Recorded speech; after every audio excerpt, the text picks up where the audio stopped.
Welcome to the part 2 of the storage class lecture. Previous video में हम लोगों ने auto register and static storage class को already cover कर लिया था। इस वीडियो में हम लोग एक्सटर्नल स्टोरेज क्लास को कवर करेंगे। तो एक्सटर्नल स्टोरेज क्लास बेसिकली क्या होता है? एक्सटर्नल स्टोरेज क्लास ऐसे वेरिएबल्स को डिफाइन करने के लिए यूज किया जाता है जिसका हम लोग डेफिनेशन बाद में देना चाहते हैं। मतलब क्या? मतलब कोई एक ऐसा वेरिएबल है जिसको हम लोग उसका वैल्यू हम लोग बाद में उसका असाइन करना चाहते हैं। तो इसको एग्जांपल से समझते हैं आखिरकार इसका मतलब क्या होता है। हम लोगों ने यहाँ पर एक फंक्शन बनाया है void fun नाम से, और एक मेन फंक्शन है, और एक वेरिएबल बनाया है y इज इक्वल्स टू 2। तो बेसिकली ये जो वेरिएबल है y इज इक्वल्स टू 2 ये मेन फंक्शन से बाहर है।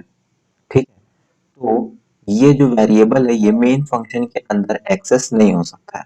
तो अगर हम लोग यहाँ पे printf परसेंटाइल d y करूं तो यहाँ पर आप इसमें देख सकते हैं main function can not access it. ठीक है, तो इसको अगर हम लोग रन करके भी देख लेते हैं तो हमें आउटपुट में क्या मिल रहा है? एरर y अनडिक्लेयर्ड इन मेन फंक्शन। मेन फंक्शन में बोल रहा है कि y अनडिक्लेयर है, लेकिन हम लोग चाहते हैं ये जो वेरिएबल y है इसको हम लोग एक्सेस करना चाहते हैं। इसके लिए हम लोग क्या करेंगे? एक्सटर्नल कीवर्ड का यूज करेंगे। हम लोग बेसिकली क्या करेंगे, यहाँ पे लिखेंगे एक्सटर्न इंट y। ठीक है, तो कंपाइलर जब इस लाइन पर आएगा एक्सटर्न इंट y पर, तो कंपाइलर को क्या पता चलेगा? इससे इससे पता चलेगा ना कि जो y वेरिएबल है वो एक प्रोग्रामिंग फाइल में कहीं ना कहीं डिफाइन है, तो यहाँ पर ये एरर नहीं देगा। ठीक है, तो जब यहाँ पर ये एक्सटर्नल इंट y पर आएगा उसके बाद ये स्टार्ट करेगा सर्च करना आखिरकार जो y है उसका डेफिनेशन क्या है, मतलब उसका जो वैल्यू है वो कहाँ है। तो वो यहाँ पर है। उसके बाद हमें क्या दे देगा? y is equals to 2, that is 2 output में मिल जाएगा। तो हम लोग इसको रन करके देखते हैं, तो आप देख सकते हैं हमें आउटपुट में 2 मिल गया। राइट, तो ये होता है बेसिकली एक्सटर्नल का मतलब। अब हम लोग देखते हैं एक्सटर्नल बेसिकली जो होता है वो 3 टाइप से एक्सेस किया जा सकता है। एक जो हम लोगों ने देखा, जो हम लोगों ने मेन फंक्शन से किया। अब इसी चीज को हम लोग इसके किसी भी एक फंक्शन में, जैसे यहाँ पे एक fun नाम का फंक्शन बनाया, उसके अंदर से भी एक्सेस कर सकते हैं। अगर मैं इसको यहाँ से कंट्रोल x कर दूं और इस फंक्शन के अंदर जाके पेस्ट कर दूं और सिंपली मेन फंक्शन से जाके उस फंक्शन को कॉल कर देता हूँ, तो हमें आउटपुट में देखिए क्या मिलता है। तो आउटपुट में बेसिकली हमारा सेम 2 ही आउटपुट में मिल रहा है।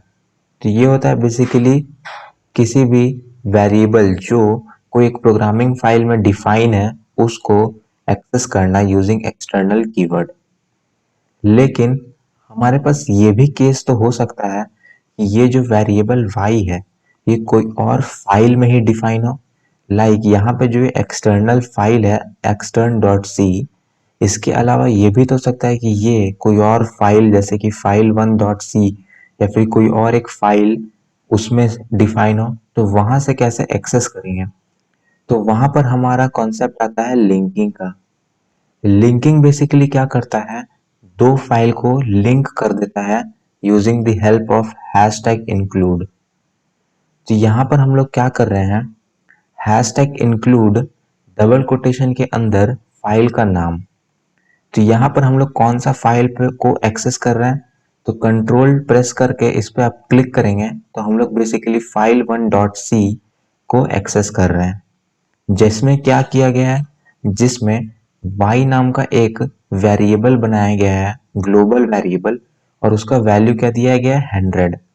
तो अगर इसको हम लोग यहाँ से कमेंट कर देते हैं, अब अगर हम लोग इस फंक्शन को कॉल करेंगे मेन फंक्शन से, तो बेसिकली ये जो y है ये कौन सा वैल्यू लेगा, ये वैल्यू लेगा ये वाला 100 वाला। क्यों ये वैल्यू लेगा, क्योंकि हम लोगों ने ये जो extern.c फाइल है इसको लिंक कर दिया है file.c से।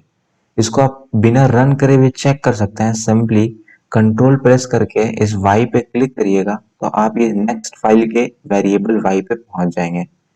चलिए इसको भी रन करके देखते हैं हम लोग।